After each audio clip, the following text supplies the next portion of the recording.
शत्रूची कुलक्षणा कुलघातकीने आगत आणून असल्याची म्हणे आता हे माहिती सर्व वाहून. बहिणी बहिणी न वक्तव्य मी दृशम नापराधा भवती अत्र.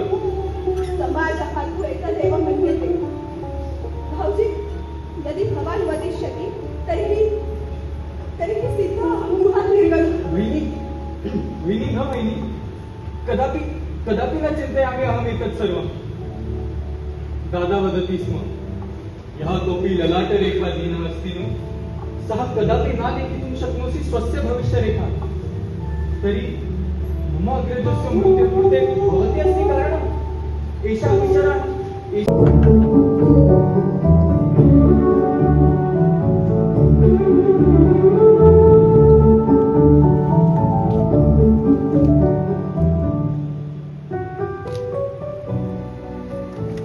नमस्कार, मी सौरभ शिंदे, महाराष्ट्र राज्य संस्कृत साहित्य अकादमीचा प्रतिनिधी म्हणून आज नाशिक येथे उपस्थित आहे.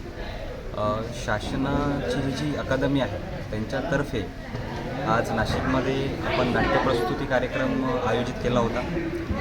नारायणी आणि धन्य गृहस्थाश्रम अशी 2 नाटकं आपण आज सादर केली. सादर करण्यासाठी आपण कार्यक्रम आयोजित केला. शासनाने या कार्यक्रमासाठी इथे समन्वयक म्हणून डॉक्टर गजानन आंबोरे यांच्याशी संपर्क केला. यांनी ऑडिटोरियम बुकिंगपासून सर्व कोऑर्डिनेशनची व्यवस्था इथे पाहिली आणि आज सांगायला फार आनंद होतो की हा जो कार्यक्रम आहे या कार्यक्रमाला नाशिककरांनी अतिशय उत्तम प्रतिसाद दिलेला आहे. आपण अकादमीतर्फे संपूर्ण महाराष्ट्रभर कार्यक्रम राबवतो, विविध साहित्यिक आणि सांस्कृतिक. मागच्याच वर्षी आपण नाशिकमध्ये परिसंवाद कार्यशाळा केलेली होती. त्यामध्ये आपण विविध शालेय शिक्षकांना आमंत्रित केलं होतं. संस्कृतबद्दल मार्गदर्शन करण्यासाठी संस्कृत केंद्रीय विश्वविद्यालयाचा जो नाशिक परिसर आहे त्याच्यामध्ये तज्ज्ञ लोक आलेले होते. तो एक साहित्यिक स्वरूपाचा कार्यक्रम होता. असेच आपण गेल्या वर्षी 10 कार्यक्रम महाराष्ट्रभर केले आणि ह्या वर्षी 2026-27मध्ये आपण आता पुन्हा असे कार्यक्रम करायचं नियोजित आहे. त्यापैकी एक कार्यक्रम आपला मेघदूतम, कवी कालिदास दिनानिमित्त दूरदर्शनवरती काल लाईव्ह झाला. मेघदूतम द म्युझिकल्स असं तो कार्यक्रमाचं स्वरूप होतं आणि आज कालिदासानिमित्त आज आपण नाट्यप्रस्तुती केली. पहिल्या म्हणजे नवीन शहरामध्ये एखादा सांस्कृतिक कार्यक्रम करणं किती जिकरीचं असतं, ते प्रेक्षकापर्यंत पोहोचवणं आणि त्या नाटकाला किंवा त्या कार्यक्रमाला प्रतिसाद मिळणं हे फार अवघड असतं. परंतु आज जर का आपण कार्यक्रम पाहिला, कार्यक्रमाचे बाईट्स पाहिले, कार्यक्रमाचे फोटो पाहिले, तर दिसून येईल की जवळपास 250 ते 300 लोक संस्कृतप्रेमी आज इथे उपस्थित होती आणि त्यांनी अतिशय उत्तम प्रतिसाद दिला. बरं, नाटकांचं म्हणायला गेलं तर इकडला स्थानिक नाट्यसमूह होता.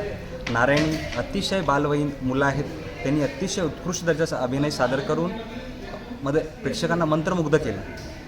एक दुसरा ग्रुप होता धन्य गृहस्थाश्रम, अगदी त्यांनी व्यावसायिक नाटकांसारखं उत्तम सादरीकरण केलं. त्यांचं लिखाण, त्यांचं अगदीच संगीत, त्यांचं सादरीकरण, त्यांचा अभिनय दोन्हीही नाट्यसमूहांचा एकदम उत्कृष्ट दर्जाचा होता. तर हा प्रतिसाद पाहून आम्हाला देखील, शासनाला देखील एक प्रोत्साहन मिळालेलं आहे. इकडच्या जे प्रेक्षक वर्ग होता त्यांचा प्रतिसाद ऐकला, त्यांची मागणी आली की शासनाने असे उपक्रम अजून करावेत, अजून संस्कृतला प्रोत्साहन द्यावं. आणि शासनाची देखील हीच भूमिका आहे की संस्कृत मूर्त भाषा नसून अमृत भाषा आहे, देववाणी आहे. तिचा प्रचार व्हावा, प्रसार व्हावा. ती जी लोप पावत चाललेली आहे तिचा असं तो थांबवावा. त्यामुळे ह्या नाशिकचा प्रतिसाद पाहता आपण ही नाटकं महाराष्ट्रात अजून देखील बऱ्याच ठिकाणी करण्याचं नियोजन करू आणि नक्कीच असे संस्कृतसाठी नवीन उपक्रम आणू. संस्कृत भारती जी संस्था होती इथे ज्यांनी सहकार्य केलं त्यांचा मी आभार मानतो. जे कोऑर्डिनेटर होते, जे इथे कलाकार होते आणि नक्कीच प्रेक्षक वर्ग ज्यांनी एवढा उत्स्फूर्त प्रतिसाद दिला, चांगला प्रतिसाद दिला आपल्या कार्यक्रमाला, त्यांचा मी आभार मानतो. धन्यवाद.